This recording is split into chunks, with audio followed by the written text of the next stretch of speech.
500 টাকার ভাড়া 1000, 1200, 1400 চাইতেছে। এই ভাড়ার জন্য মনে চাইতেছে ভোট দিতে আর যাবো না। ট্রেনে আরো বেশি দাম, ট্রেনের তো আরো কোনো অপশনই নাই যাওয়ার। বাসে আইছি, বাসে আরো ডবল অবস্থা। কয়দিনের ছুটি পেয়েছেন?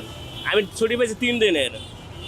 জি সব মিলে অনেকদিন পরে ভোট দিতে পারবেন কেমন? হ্যাঁ, ভোট দেওয়ার জন্য অনেক আগ্রহ করে বের হয়েছি, কিন্তু এখন আসে রাস্তার পরিস্থিতি দেখে আর কাউন্টারের এই বাজারের কন্ডিশন দেখে মনে হইতেছে আর যাবো না বাড়ি, ঘুরে আবার চলে যাবো। আর ভাড়া ডাবল করতেছে। এটা যদি প্রশাসন একটু নজর দিত তাহলে আমাদের একটু সুবিধা হইতো। প্রশাসনের কোনো ব্যবস্থা নাই, আমাদের কোনো যাওয়ার কোনো পদক্ষেপই নাই। এমন কেমনে যাবো? রাস্তায় আমরা ঘুরতেছি, 3 ঘন্টা ধরে ঘুরতেছি, গাড়ি নাই।